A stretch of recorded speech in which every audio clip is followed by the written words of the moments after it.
Boa noite, irmãos. Tá fraco, hein? Boa noite. Boa noite. Amém. Como é que foi o início da semana? A gente começou bem? Tudo tranquilo? Muitas vezes a gente começa a nossa semana meio já corrido, querendo dar conta de muita coisa, mas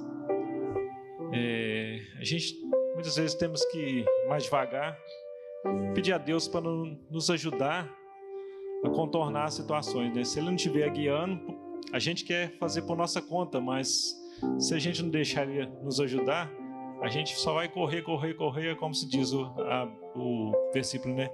Correr atrás do vento. Eu queria compartilhar com os irmãos.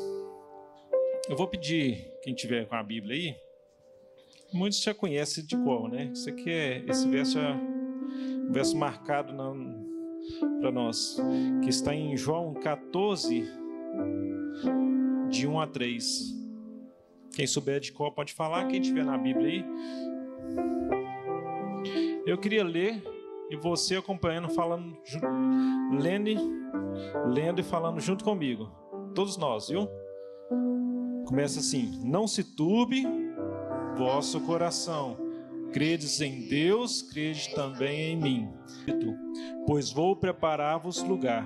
E quando eu for e vos preparar lugar, voltarei e vos receberei para mim mesmo, para que onde eu estou, estejais vós também. Amém, né? Essa profecia é muito linda. É o que nós estamos aguardando, né? E eu queria então começar com o hino 572, que ele remete a essa profecia. Lar feliz. Eu estou ansioso para chegar logo nesse lar. Vamos cantar com bastante entusiasmo, que nós sabemos que nosso Deus merece.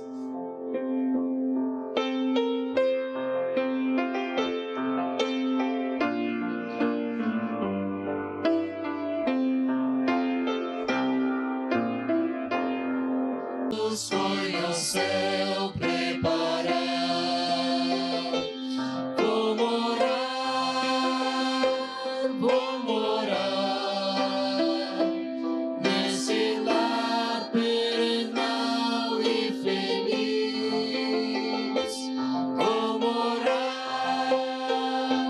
Vou morar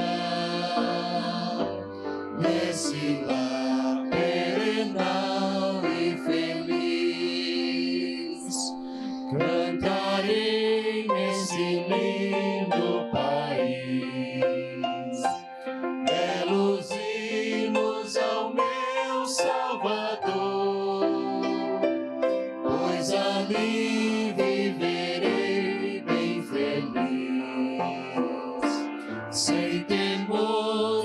tristeza nem dor.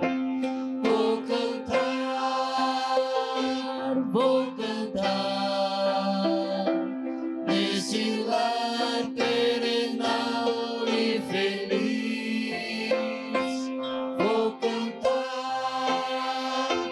Vou cantar nesse lar terrenal e feliz. Deixarei este mundo afinal para ir a Jesus adorar nesse lar muito feliz e eternal.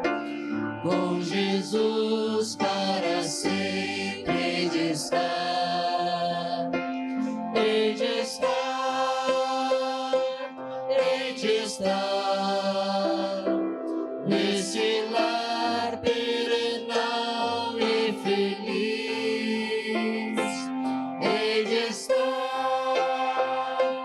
Hei de estar nesse lar terrenal e feliz. Amém. O próximo hino que nós vamos cantar essa noite e fala da fé é a vitória. A fé que nós temos em Cristo Jesus, que vai nos transformar para sair ao céu, né? Então vamos cantar 261, fé é a vitória.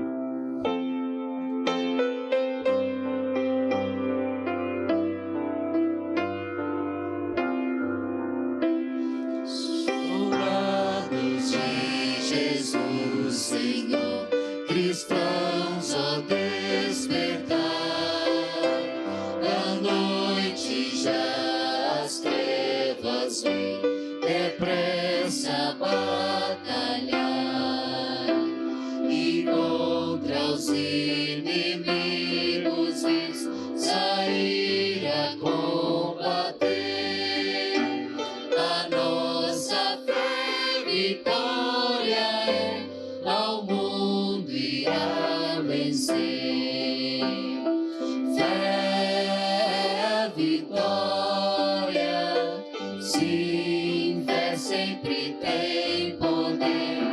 Fé vitória, ao mundo irá vencer. Sob a bandeira que pra nós é o santo amor de Deus, trilhemos o caminho aqui que leva para os céus. Os santos crentes pela fé venceram Satanás. A nossa fé vitória é, e a todos traz a paz. Fé vitória, sim, fé sempre tem poder. Fé vitória, ao mundo irá vencer. Aquele que viver na fé, justiça alcançará. Um nome novo há de ter, perdão receberá. Assim, bem firmes pela fé, unidos em amor, nós venceremos com poder que vem do Salvador. Fé, vitória, sim, fé sempre tem poder. Fé, vitória, ao mundo irá vencer.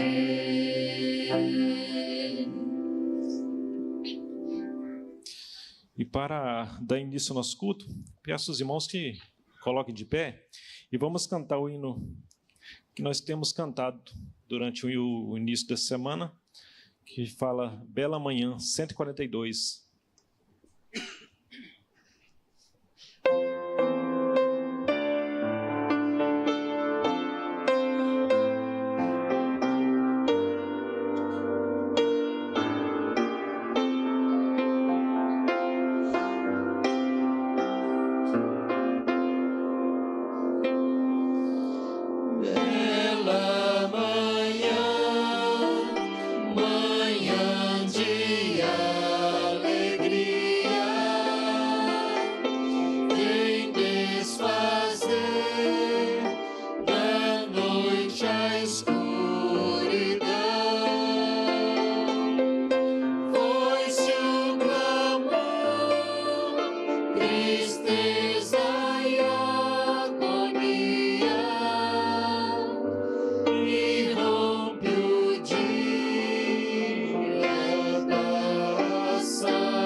Som.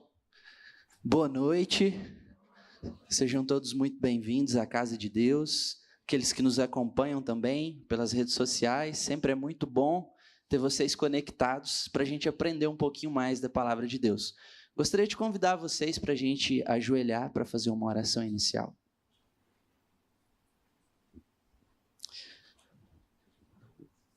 Querido Deus, obrigado, Senhor, porque mais um dia o Senhor cuidou tão bem de nós, Pai, e nós te agradecemos por todas as bênçãos que o Senhor tem derramado sobre nossas vidas.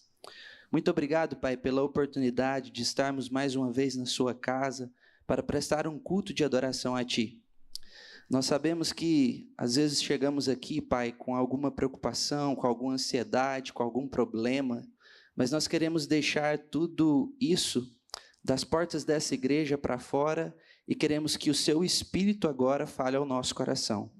Mais uma vez, utilize o Rubem como instrumento seu, para que ele possa abrir a tua palavra e que ela possa fazer efeito imediato nas nossas vidas e que saiamos daqui reavivados e animados do teu amor.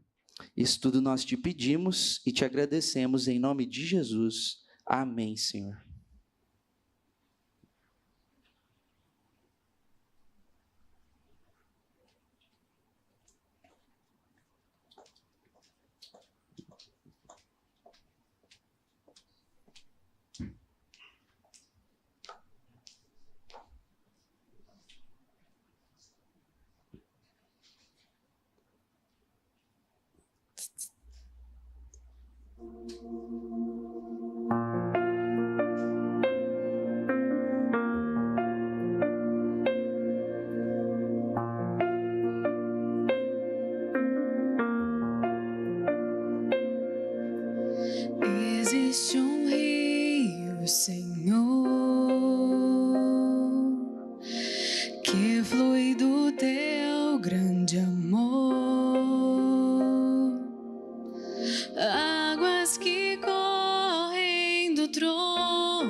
passar,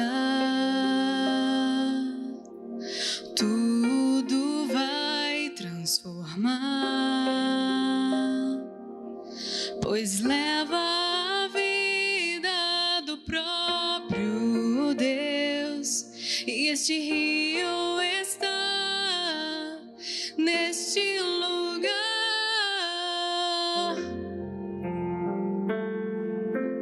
Quero beber do teu rio, Senhor. Sacia minha sede, lava o meu interior. Eu quero fluir em tuas águas.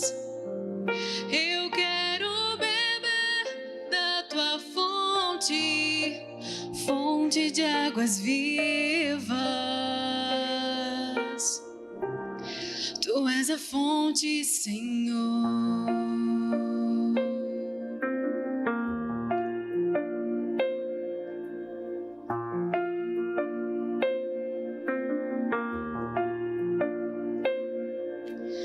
Existe um rio, Senhor, que flui do teu grande amor. São águas que correm do trono, águas que curam, que limpam.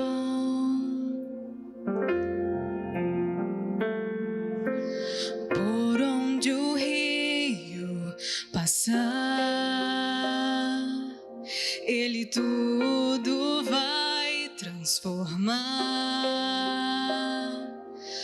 pois leva a vida do próprio Deus, e este rio está neste lugar.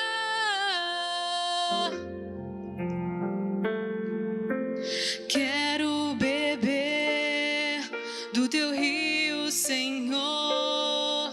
Sacia minha sede, lava o meu interior. Eu quero fluir em tuas águas.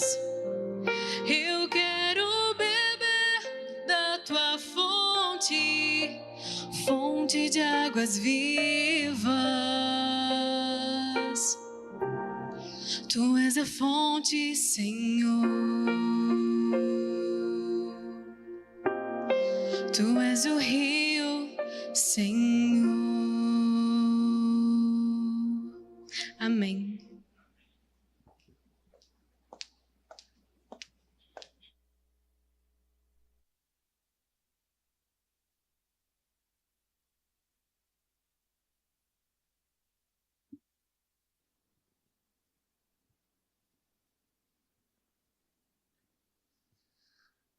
Boa noite. É realmente um prazer podermos estar aqui. Já vamos para a terceira mensagem. Espero que estejam empolgados para vermos a continuação aqui desta história, não é? Da cronologia dos eventos finais.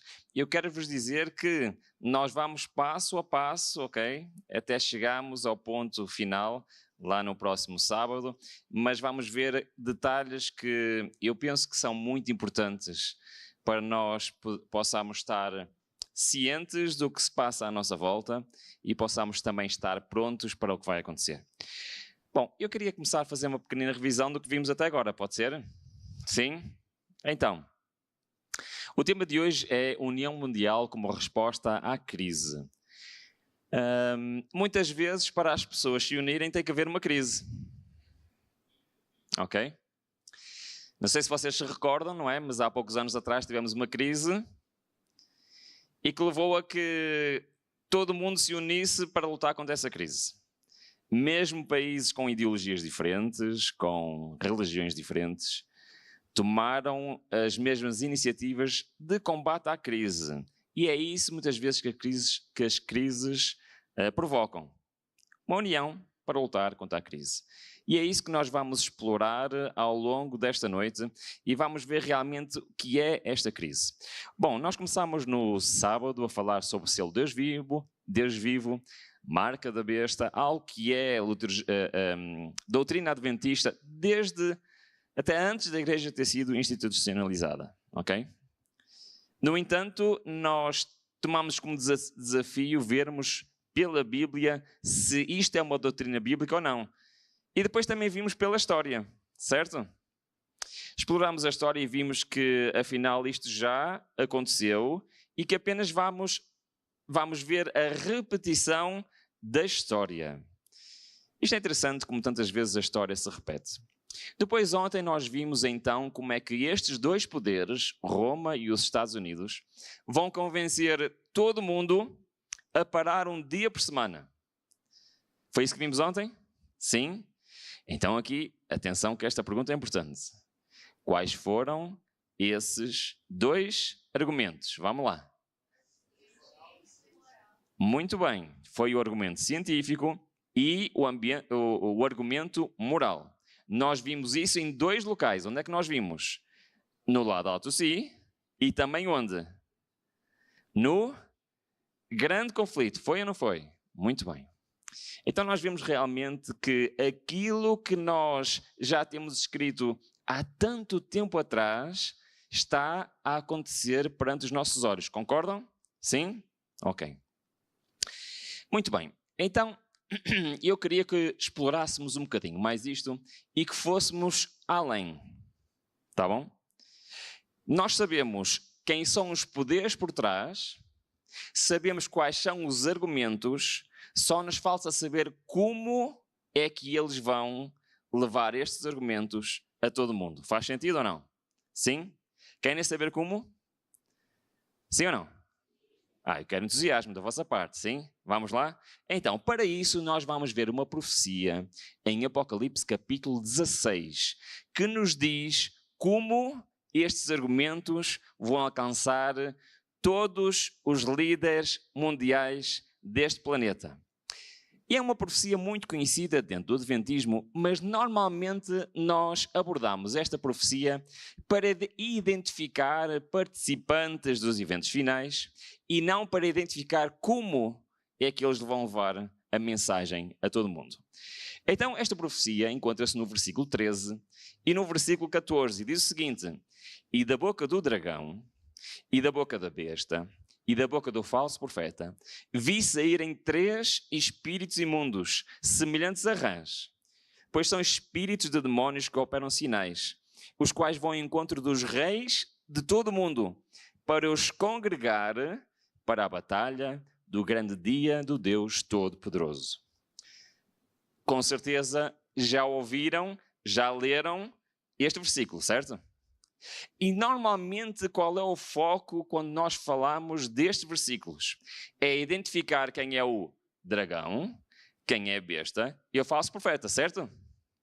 Isso não é novidade para ninguém, pois não? Então, normalmente o que é que um pregador adventista, ou qual é a doutrina adventista em relação a estes 3 personagens? Não é o estudo de hoje, ok? É o espiritismo, certo?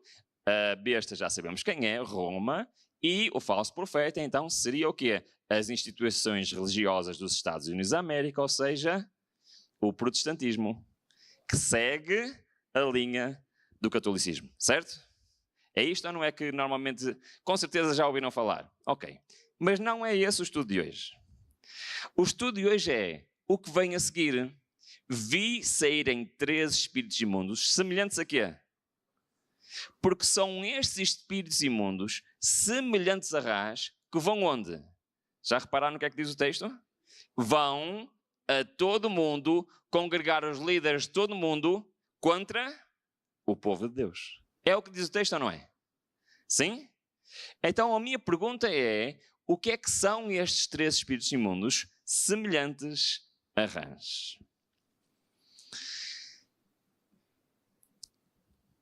Onde é que na Bíblia nós temos um texto que o foco deles são estes animais, são as rãs?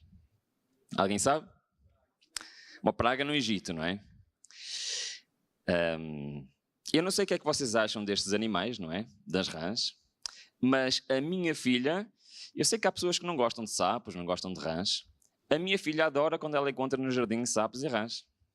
Ela pega neles, mexe neles, brinca com eles. A mãe também gosta muito, eu também não me importo, também gosto de mexer nos animaizinhos. Mas porquê que nós deixamos a nossa filha mexer nas rãs? Sem problema. Porquê que deixamos? Porque elas são o quê? Inofensíveis. As pessoas até podem não gostar do aspecto ou do toque, não é? Mas na realidade são animais inofensivos. Quando eu penso numa praga, pensem bem, olha, vai haver uma praga a atingir Egito. Eu acho que não ia pensar em rãs. Vocês pensariam em rãs? Num animal tão inofensivo. Qual foi então? Porquê é que as rãs foram praga? Vamos ler? Diz o seguinte, em Êxodo 8, 2 a 4. E se recusares deixá-los ir, eis que ferirei com rãs todos os teus termos. E o rio criará rãs que subirão e virão à tua casa e ao teu dormitório e sobre a tua cama e às casas dos teus servos e sobre o teu povo e sobre os teus fornos e sobre as tuas amassadeiras e as rãs subirão sobre ti e sobre o teu povo e sobre todos os teus servos. Bom, as rãs não têm dentes, as rãs não têm mecanismos de defesa. Qual foi o problema então das rãs? Era o facto de elas serem ferozes ou más? Era isso? Não. Qual era o problema desta praga? Era a quantidade. Ok? Estamos a imaginar o que é que este texto está a dizer? Está a dizer que as pessoas iam para o quarto dormir e não podiam dormir porque o quarto estava coberto de quê? Rãs. Iam para a cozinha cozinhar e não podiam porquê? Porque a cozinha estava coberta de rãs, o fogão estava cheio de rãs. Iam para o trabalho, o caminho estava coberto de quê? Não deve ter sido muito agradável, pois não. Então, estes pequenos animais não eram, de facto, ferozes, mas a sua quantidade tornava impossível a vida do povo ali no Egito. Estão a perceber, sim ou não? Concordam com o que eu estou a dizer? Sim? Então, onde é que eles estavam? Em todo o lado. Ok?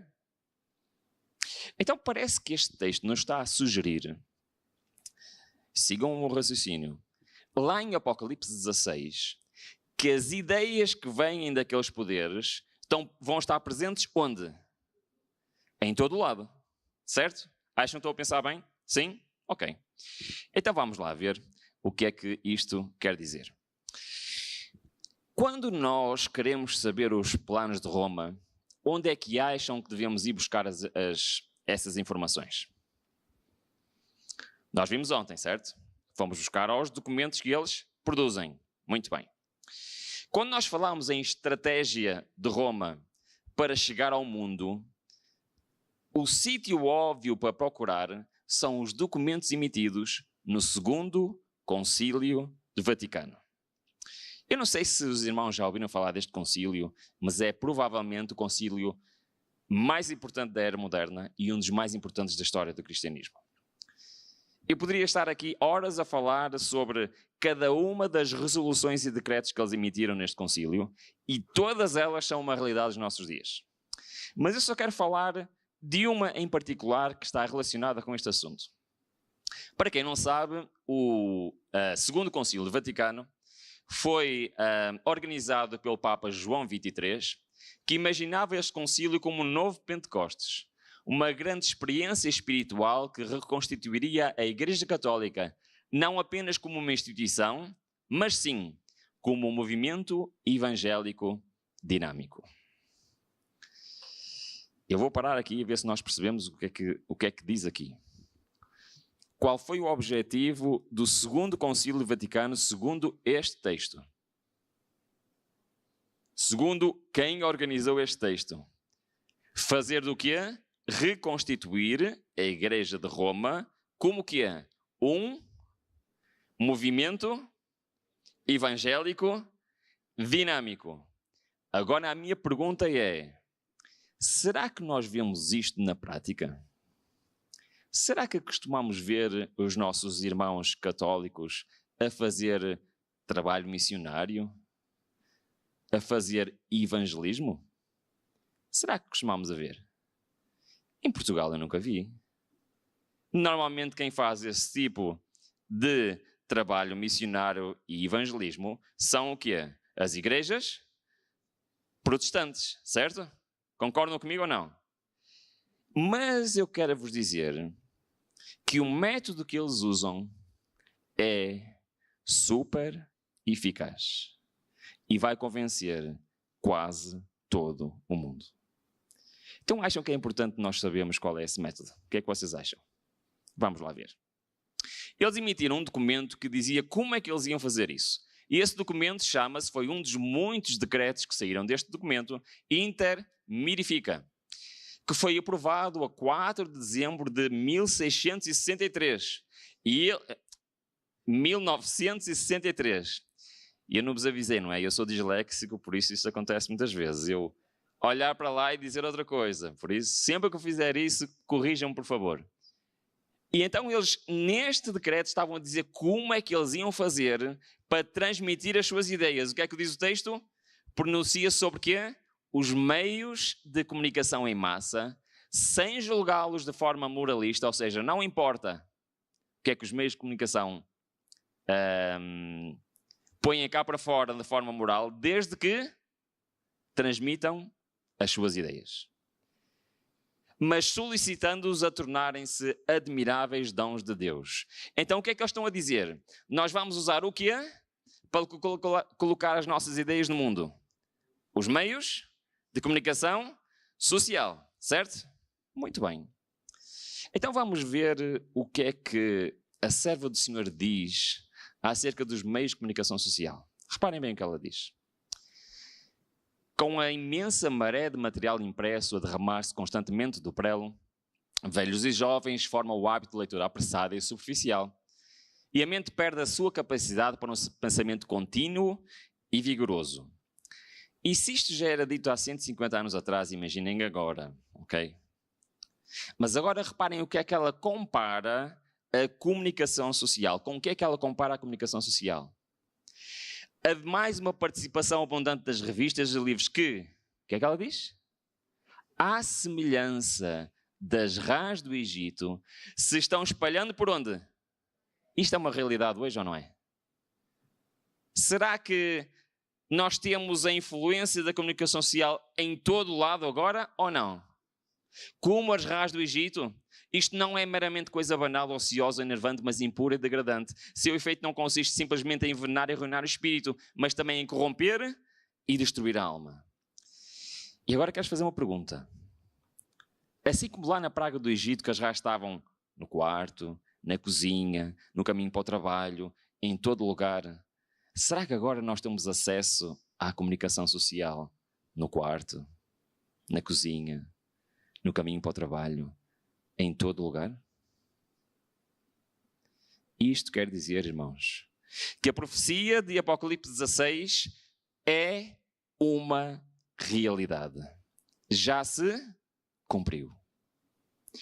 E é isto exatamente o que é estas mensagens dos 3 espíritos imundos serem semelhantes a rãs. Isto quer dizer que esta mensagem vai estar a ser proclamada onde? Em todo lugar. Nós pegamos no nosso celular, lá está estas mensagens. Ligamos a nossa televisão, lá estão as mensagens. Vamos para o emprego, ouvir o rádio, lá estão estas mensagens. Os argumentos que nós falámos ontem, clima e moral, estão sempre presentes na comunicação social e estão lá para convencer o mundo a se unir para enfrentar uma crise. E esta profecia de Apocalipse 16 não era uma realidade há 40 anos atrás. Ontem eu dizia a alguém aqui desta igreja que eu nasci num mundo onde não havia celulares, onde não havia internet, onde não havia computadores pessoais. Eu nasci num mundo assim e tenho apenas 45 anos. Apenas... No entanto, hoje e amanhã então é que nós vamos ver quão importante a tecnologia será nos eventos finais. E nós hoje podemos ver à nossa volta o cumprimento literal desta profecia. e a maneira como os argumentos de Roma vão alcançar quem? Todo o mundo. Aliás, o livro do Apocalipse fala-nos numa união mundial, não só religiosa, mas também uma união civil. Fala-nos do apoio popular, fala-nos do apoio legislativo mundial, fala-nos do apoio da comunicação social, fala-nos do apoio, e muito, do mundo empresarial. E as grandes corporações deste planeta são uma das maiores defensoras da agenda climática neste mundo. Na Europa, os grandes concursos públicos já não são aprovados se não tiver certificação climática. Ou seja, tudo isto está a acontecer perante os nossos olhos. A serva do Senhor diz em respeito a esta situação que tem estes um só pensamento.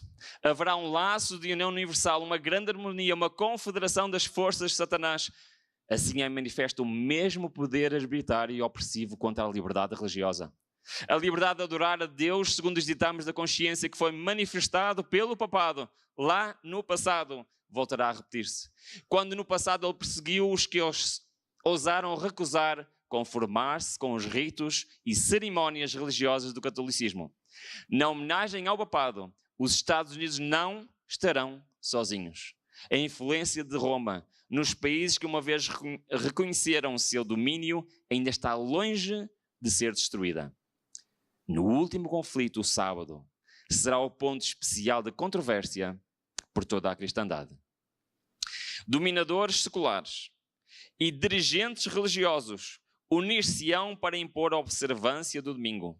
Alegar-se-á que os poucos que se levantam em oposição a uma instituição da Igreja e a uma lei do país não devem ser tolerados. O catolicismo no velho mundo e o protestantismo apostatado no novo adotarão um procedimento análogo para com os que honram os preceitos divinos. Isto é exatamente o que nós acabamos de ler em Apocalipse 16 e viemos também em Apocalipse 17 e Apocalipse 18. Pois bem, nós vemos que haverá uma união mundial, mas eu disse-vos que esta união mundial vai ser também uma resposta a quê? A uma crise, certo? Agora a pergunta é, qual crise é que nós estamos a falar? Aliás, nós estivemos a ver ontem que no passado houve 5 decretos, 5 leis ou 5 fases, se vocês quiserem, do decreto dominical. Lembram-se? Sim? Vimos também e respondemos já à pergunta de qual seria a primeira no futuro, que seria um dia de descanso ao domingo e que se reflete naquilo que está em Apocalipse 13, 14, uma imagem à besta que receberá a ferida da espada, e que decoraram estes pontos que são importantes. O que é que significa o primeiro decreto dominical? O que é que ele significa? Terá ele consequências ao povo de Deus, sim ou não? Não. Mas é um sinal. Que sinal de quê? Está na altura de, olha, chegou o dia. Os eventos finais vão começar. Já não há que olhar para trás. No entanto, nós também vimos que abster-se de trabalhar no domingo não é receber o sinal da besta. Então a minha pergunta para vocês é muito simples. O que é receber o sinal da besta?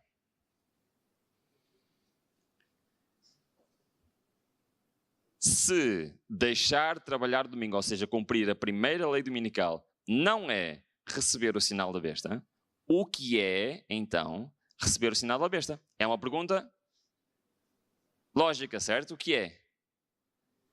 Vamos lá, vocês conseguem. Exatamente, é obrigar as pessoas a fazerem o quê? Trabalhar ao sábado. Sabem que o objetivo do decreto dominical não é que as pessoas não trabalhem ao domingo. Isso não faz diferença nenhuma. O objetivo final é obrigar as pessoas a quebrarem a lei de Deus. E esse é que é o objetivo. No passado, o decreto dominical não era por causa do domingo. Era sim para destruir o quê? O sábado. E eles conseguiram destruir o sábado, sim ou não? A maior parte do cristianismo. É verdade que Deus sempre teve um pequeno povo que guardou o sábado, ok? Mas ainda hoje nós vemos as consequências disso. A maior parte do mundo cristão não celebra o sábado. Ora, agora temos um problema, Ruben. Tu estás a dizer então que receber o sinal da besta é quando fomos obrigados a trabalhar ao sábado e temos que decidir se trabalhamos ou não, certo? Mas isso é um bocado estranho, sabem porquê? Porque em todo o mundo fala-se em trabalhar menos em vez de trabalhar mais. Portanto, a segunda lei dominical é então trabalhar ao sábado. Em Apocalipse corresponde ao versículo 16 do capítulo 13 que diz: e faz que a todos lhe seja posto um sinal na sua mão direita ou nas suas testas. O significado espiritual é então decidirmos entre o selo de Deus e a marca da besta. Mas a pergunta é, como é que isso pode ser se a agenda que existe, e isto é uma notícia lá de Portugal, não sei se falam disso aqui no Brasil, mas na Europa falam muito disso, trabalhar apenas quantos dias por semana? 4. Então, eu quero fazer uma pergunta. Se a agenda é trabalharmos menos dias, como é que vamos obrigar as pessoas a trabalhar ao sábado? Não é estranho? Não acham que é estranho? Para nós trabalharmos, sermos obrigados a trabalhar ao sábado e descansar ao domingo, quantos dias por semana se tem que trabalhar? 6. Mas a agenda atual, mundial, é trabalhar quantos dias? 4. Então, alguma coisa tem de acontecer para mudar a agenda mundial, certo? E qual é que acham que é essa coisa? Tem que haver uma crise. Muito bem. Então nós vamos analisar o que é esta crise. E agora eu queria pedir a vossa paciência. Está bem? Porque nós vamos falar de sistemas financeiros mundiais. Que é algo que normalmente as pessoas não gostam muito de falar. Bom, talvez aqui os contadores que existem aqui, ou os investidores talvez gostem, mas permitam-me falar um bocadinho da economia mundial e, se não perceberem o caminho, ao menos percebam a conclusão final. Pode ser? Ok? Muito bem. Então vamos lá. O nosso sistema financeiro atual é uma herança de coisas que aconteceram depois e antes das 2 guerras mundiais. Desde o Império grego e até impérios anteriores e no Império Romano, já agora vou fazer um parênteses, Cristo foi vendido como? Com quantas? Com? De quê? Prata. Ok.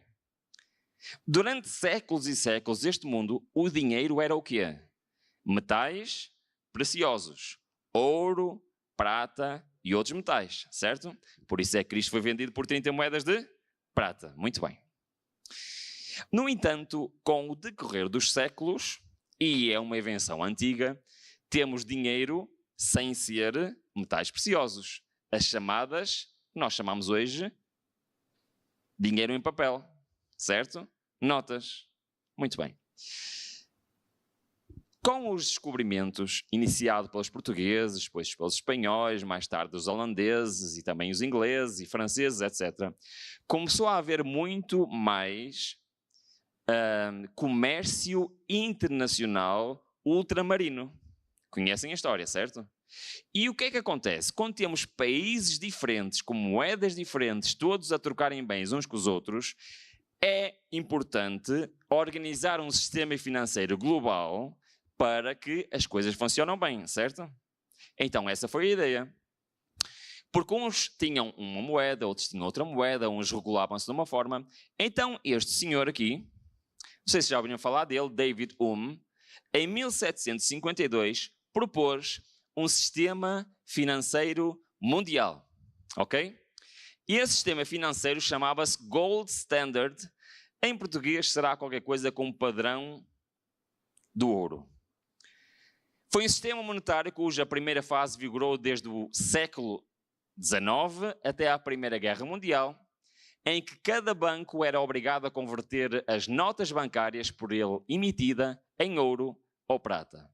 O que é que isto na prática significava? Que as notas em papel eram apenas uma representação de ouro ou de prata. Perceberam? Em vez das pessoas terem que andar com moedas de ouro ou moedas de prata, levavam uma nota e era uma representação do ouro ou da prata que estava guardado onde? No banco. Ok? A qualquer momento as pessoas podiam chegar ao banco com o seu papel e dizer assim, eu quero o meu ouro, e o banco dava-lhe o ouro. Perceberam? Sim? Ok.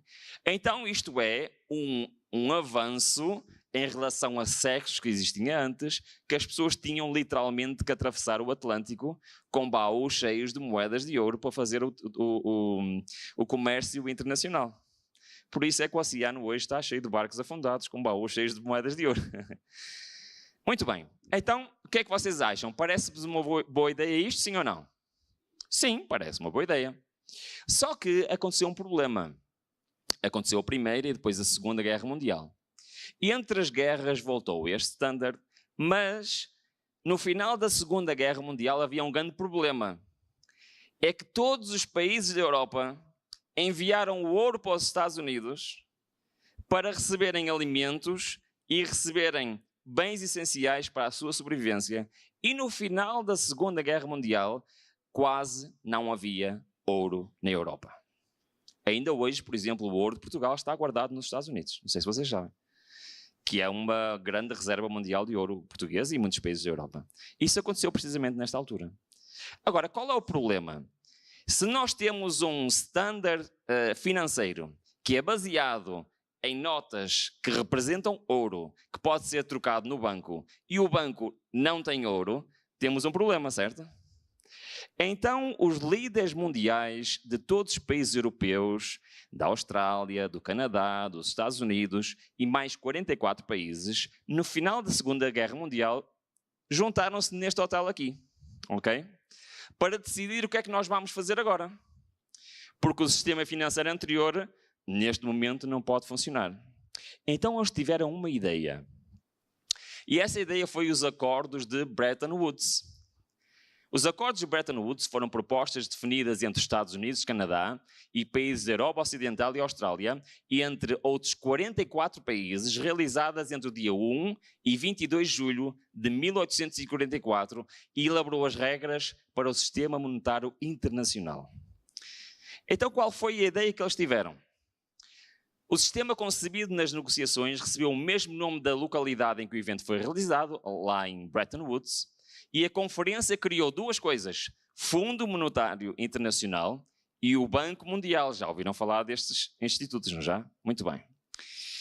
E a ideia foi o seguinte: bom, já que o ouro está todo nos Estados Unidos e os países da União Europeia que estiveram envolvidos na guerra não podem emitir dinheiro porque não têm ouro, ok?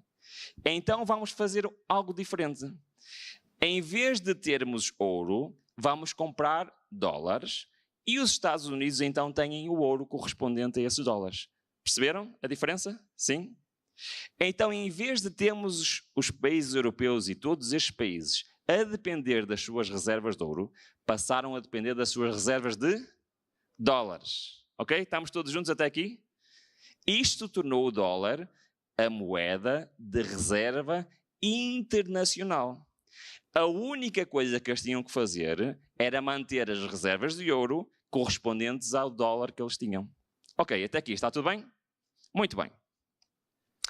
No entanto, isto terminou em 1971, quando este senhor Richard Nixon decidiu que não gostou deste acordo. E sozinho decidiu acabar com aquele acordo. E o que é que ele disse? O dólar vai deixar de estar ligado ao ouro. Nós vamos, a partir de agora, imprimir as notas que quisermos, sem termos que ter o ouro de reserva. E aquilo disputou uma crise internacional. No entanto, ele disse, não se preocupem, isto é só durante algumas semanas, depois voltaremos. Sabem o que aconteceu? até hoje, do Eurosistema de moeda fiduciária. E hoje, até hoje, os países têm notas e emitem dinheiro que, na realidade, não está baseado em nada. Perceberam? Enquanto no sistema financeiro anterior estava baseado na quantidade de ouro que eles tinham, hoje o sistema financeiro está baseado em ar. Nada. Isto tornou possível os países emitirem dinheiro sem terem que, em contrapartida, colocarem, por exemplo, ouro ou outra coisa de valor. E iniciou-se aquilo que é algo de muito estranho. Eu vou-vos dizer o que é. Iniciou-se o aumento da dívida nacional para emitir dinheiro. Agora quero fazer uma pergunta. Aqueles que conseguiram acompanhar até aqui, parabéns. Os que não conseguiram, agora esta parte importante, ok? O que é que vocês acham que acontecem? Quanto é o salário médio aqui no Brasil, mais ou menos? R$1.500, muito bem. Vamos fazer 2.000 para ser mais simples, tá bom? R$2.000. Imaginem que eu moro aqui no Brasil e ganho R$2.000 por mês, certo? Mas, devido ao meu estilo de vida, gasto R$2.500 por mês. Ok? O que é que tem de acontecer? Eu consigo eternamente gastar R$2.500 por mês ganhando R$2.000? Não? O que é que tem que aumentar para eu continuar a viver assim?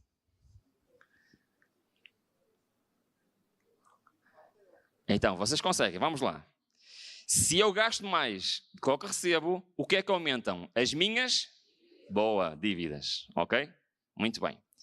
Então, para eu conseguir, eu tenho que pedir emprestado dinheiro de alguma forma e tenho que aumentar a minha dívida. Todos os meses a minha dívida aumenta em R$500, certo? Isto ao início pode parecer fácil, mas com o passar do tempo começa a ser o quê? Difícil. E quando chegar o dia em que eu não consiga pagar os juros da minha dívida, o que é que me acontece? O que é que me acontece? Falência pessoal, certo? Muito bem, ok. Então, desde 1971, os países que adotaram esse sistema financeiro acham que podem todos os anos ter déficit. Já ouviram esta palavra? Sabem o que é que quer dizer déficit? Aumento da dívida.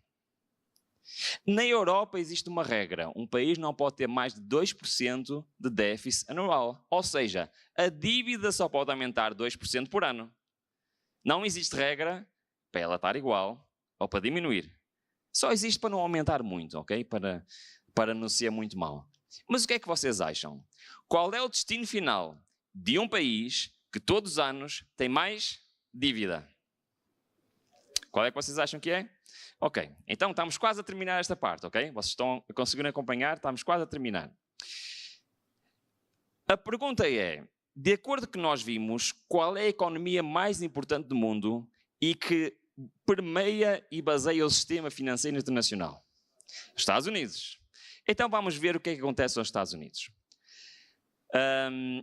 Ainda tinha este slide, esqueci-me de ler. Diz assim que então o sistema anterior durou até 15 de agosto de 71, quando os Estados Unidos, de forma unilateral, acabaram com a conversibilidade do dólar em ouro, o que tornou o dólar uma moeda fiduciária.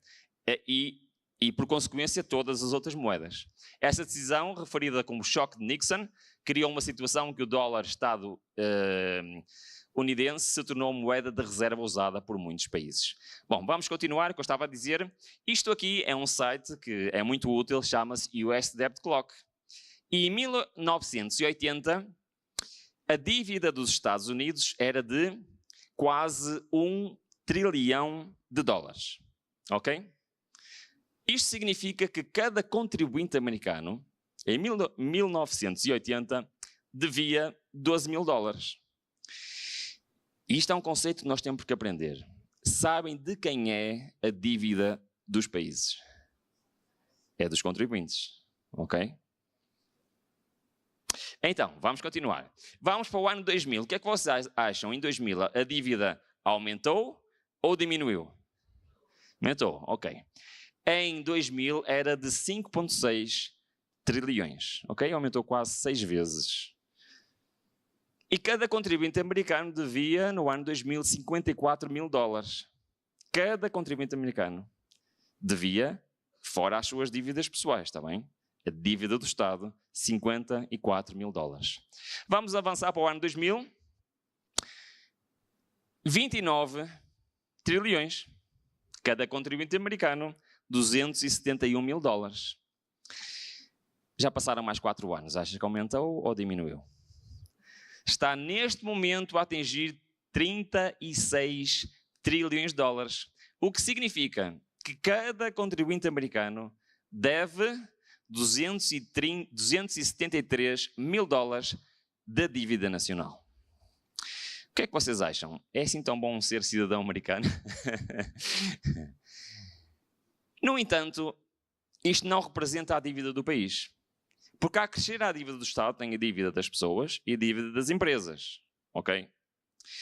E neste momento, e é este o ponto, ok? Nós falámos isto tudo para chegarmos a este ponto. Neste momento, as coisas estão a começar a ficar complicadas. Porquê? Porque as 4 maiores despesas nacionais dos Estados Unidos são Medicare, ok? 1,8 trilhões de dólares anuais. Segurança Social, 1,5 trilhões de dólares anuais. E sempre foi a defesa a terceira maior despesa em quase 1 trilhão, 943 bilhões de dólares. No entanto, já não é a terceira maior despesa. Sabem qual é a terceira maior despesa? Juros da dívida. Quase 1 trilhão de dólares anual. Perceberam o que é que isto quer dizer? É que neste momento já é difícil pagar o quê? Os juros, não é a dívida, é os juros da dívida. E por último, para terminarmos este assunto, aqui está representado toda, como é que se diz em português, os assets, todos os ativos, ok, do país, ok? Então, os ativos das empresas, das corporações e das casas, ou seja, tudo o que tem valor no país. Todo o dinheiro, o valor de todas as casas, o valor de todas as empresas, tudo. E nos Estados Unidos tudo isso vale 218 trilhões de dólares. E embaixo temos toda a dívida dos Estados Unidos, que é de quanto? 220 trilhões de dólares. O que é que quer dizer? Quer dizer que a dívida é maior a todo o valor junto do país. Tecnicamente, isto significa o quê? Alguém sabe? Falência. Perceberam? Está muito perto. Tecnicamente já lá está, mas está muito perto. Agora, o que é que isto tem a ver, Ruben, com as profecias? Certo? Há bocado falámos em união de uma... Em torno de uma, o que é que nós falamos? Crise. O que é que acham que acontecerá a este mundo se os Estados Unidos falirem? Sendo que eles são a reserva monetária mundial. Isto significa que toda a economia mundial termina. Agora vamos ver então o que é que está escrito. Diz o seguinte: quando a nossa nação, os Estados Unidos, em suas assembleias legislativas promulgar leis que restringam a consciência das pessoas quanto aos seus privilégios religiosos, impondo a observância do domingo, qual lei dominical é esta? A observância do domingo é a primeira, certo? E exercendo poder opressor quanto aos que guardam o sábado, sétimo dia, ou seja, estarem a preparar para qual lei? Segunda, perceberam? Depois da primeira, antes da segunda, o que é que vai acontecer? A lei de Deus será, para todos os efeitos, invalidada em nosso país, nos Estados Unidos, e a apostasia nacional será seguida de quê? Ruína nacional. Já percebemos o que é que isto significa, não percebemos? Vamos continuar a ler. Satanás está ativamente em operação em nossas cidades populosas. Sua obra é observada na confusão, na luta e discórdia entre o capital e o trabalho. Eu vou traduzir isto do capital e do trabalho entre a direita e a esquerda. Certo? Bem como na hipocrisia que penetrou nas igrejas, os ímpios estão sendo atados em feixes, atados em conglomerados comerciais, em sindicatos e confederações. Não devemos ter nada a ver com estas organizações. Aliás, esta luta entre a direita e a esquerda vai resultar em quê? Vai resultar o quê? Em um tempo de angústia tal como nunca houve desde o princípio do mundo. Ou seja, não é apenas a ruína nos Estados Unidos, mas é a maior crise económica da história deste planeta. E agora eu queria vos fazer uma pergunta. O que é que acham que os países da Europa fizeram quando estavam falidos a seguir à Segunda Guerra Mundial para recuperar a sua economia? Acham que eles trabalharam menos ou trabalharam mais? Pois é. A única maneira de recuperar de uma crise financeira é o quê? Trabalhar. Então percebem que a semana de trabalho de 6 dias precisa de um argumento. Precisa. Qual é esse argumento? Um argumento financeiro. E este será o argumento que vai levar que todo o mundo aceite uma semana de 6 dias de trabalho. E é obrigatório trabalhar no dia do Senhor, o sábado. Isto é muito interessante porque nós olhamos para as profecias e podemos achar, bom, isto está a ficar um pouco difícil. Não se preocupem, vai ficar mais difícil. Mas o que é que nós vimos na primeira mensagem?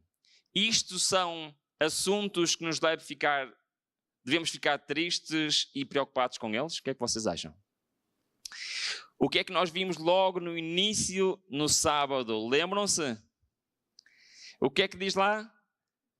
Eis que venho em breve. Feliz é aquele que guarda as palavras da profecia deste livro. Por muito complicado que seja aquilo que as profecias dizem que vai acontecer neste mundo, a resposta de Deus para isso é muito simples. Está no lado certo. Não importa quantos argumentos possam haver neste mundo, sejam eles argumentos ecológicos, sejam eles argumentos financeiros, sejam eles argumentos morais, nada pode invalidar a lei do Senhor. E a lei do Senhor diz: lembra-te do dia de sábado. 6 dias trabalharás e farás toda a tua obra. Mas ao 7º dia é o dia do Senhor. Muitos homens e mulheres que nós vimos já morreram por causa desta lei. E a promessa do Senhor é: feliz é aquele que se manter firme e fiel, independentemente daquilo que se passa à nossa volta neste mundo. E eu acredito nesta promessa. Eu acredito que o Senhor pode fazer feliz aquele que confia nele, mesmo no meio da adversidade, mesmo no meio da perseguição. E eu quero vos dizer, eu visitei a prisão onde Paulo esteve preso e escreveu o livro de Filipenses. É um lugar terrível, lá em Roma. Sabem o que é que diz no livro de Filipenses? O livro de Filipenses é um livro, uma carta pequenina, mas que 16 vezes Paulo repete a mesma palavra. É um dos meus livros preferidos. Paulo, quando escreveu esta carta, já sabia que ia morrer. Paulo, quando escreveu esta carta, estava preso num buraco debaixo do chão, numa prisão de pedra, úmida, fria, sem nenhumas condições, só com um buraquinho em cima de onde eles baixavam o alimento. E foi lá que ele escreveu a carta dos Filipenses. E sabem o que é que ele disse 16 vezes na carta dos Filipenses? Bem-aventurados. Sabem o que é de bem-aventurados? Felizes. E ele estava lá e a dizer que era feliz onde estava. Porquê? Porque ele confiava no Senhor. E esse é o desafio para cada um de nós. Confiar no Senhor. Não importa onde, não importa quando. Se colocarmos a nossa vida nas suas mãos, Ele será o Senhor da nossa vida. Amém. Nós vamos terminar com uma oração, mas eu antes queria vos dizer que amanhã é uma das mensagens mais importantes. Nós vamos ver o papel da tecnologia nos eventos finais. Ok? Vamos ver como é que uma profecia de Apocalipse, capítulo 13, nunca se poderia ter cumprido a não ser agora, nos nossos tempos. Por isso eu convido-vos amanhã, o tema é... Bom, o título é um bocado estranho, não é? Bitcoin e os eventos finais. Não percam. Mas vamos então nos levantar e terminar com uma oração.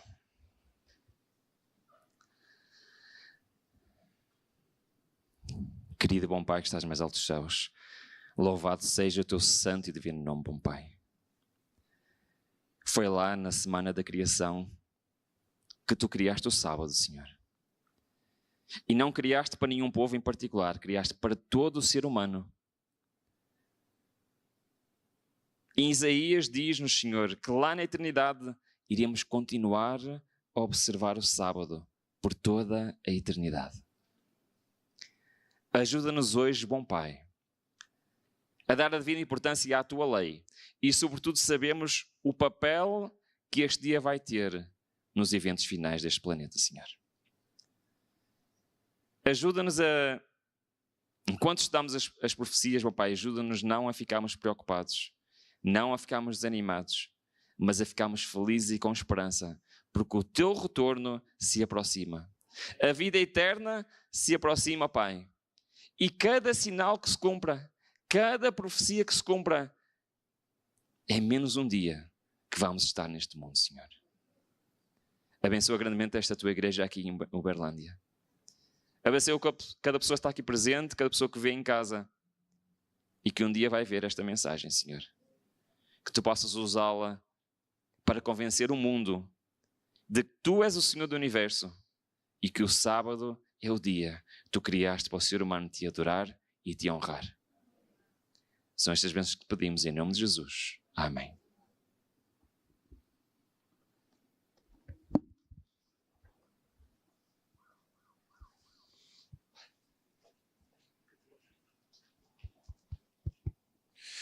Irmãos, vamos cantar o hino Em Paz Eu Vou e o nosso estudo continua amanhã às 19h15.